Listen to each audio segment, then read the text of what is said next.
I think my average day, if I'm not traveling and speaking, which is usually every other day, I'll do a lot of Instagram surfing or posting, and then sometimes I'll check in my average is like 6 hours a day. I'm Nadia Okamoto. I'm 21 years old. I identify as Asian American. I'm the founder and executive director of an organization called Period, the Menstrual Movement.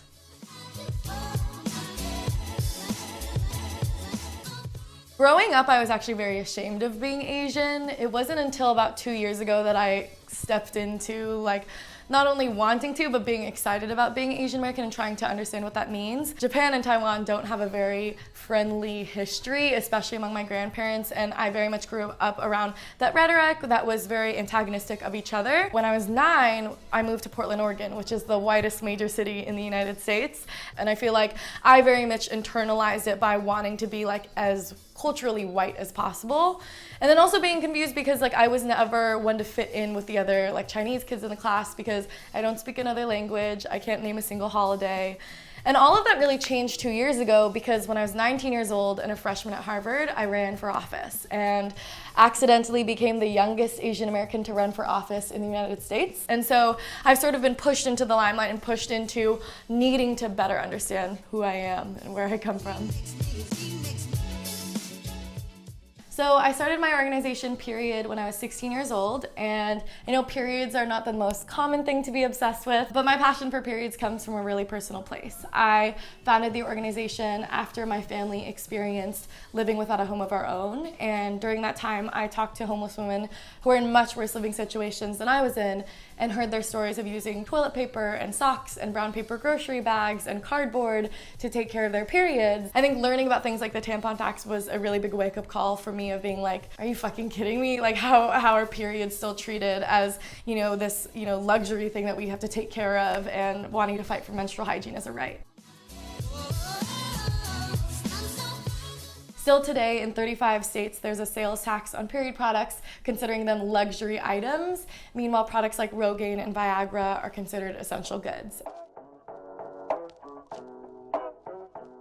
Our sort of methodology is that we create these toolkits and resources from what we know, right? And our team, our headquarters are here in the US, and we, at the forefront of any interaction with international chapters, say that we're creating these materials and resources from what we know. Take it and use it how you want, but apply it to the culture around you and to where you are. We see that, the chapter that we have in Ghana has done an incredible job of distributing period products, but they're not distributing tampons like we do here in the US because the stigma doesn't, usually allow or want menstruators to use tampons. Similarly to how in our language always use the term menstruators to be gender inclusive, but for the majority of our international chapters, they don't even bring up that conversation around gender inclusivity and trans men having periods. In my book, I wrote a whole chapter on the history of the stigma and where the stigma comes from. And I think one of the things I found really fascinating is the history of the commodification of period products. Whenever period products were debuted and still often show up in media is you should be ashamed of your period, and this is something that is dirty that you should keep secret, but use this period product to help you keep secret and to help you feel like you don't have a period. So much of what we try to do with period is reverse that, to say that this is normal, this is not something to be ashamed of, and this is not something that we should feel is this taboo topic. And honestly, that starts with the simple solution of just getting people to say the word period or menstruation. You can ask anyone what euphemisms they use for their period, everyone has one. It's time of the month, Shark Week, Strawberry Week, and we all grow up with sort of these whispers of I'm on my period, or do you have a tampon?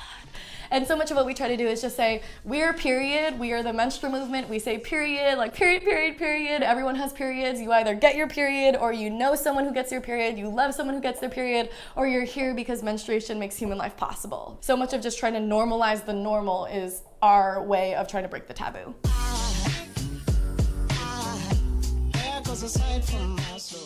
This is really new, but I think that my favorite feature lately has been my boobs because they are constantly changing. I think my left boob is naturally quite bigger than my right boob, and I find that pretty funny. And then also it fluctuates with my period, right? So when I'm not on my period, I'm a B cup, and then actually when I'm on my period, I grow to be a double D, and I just find it really fascinating because it's constantly changing.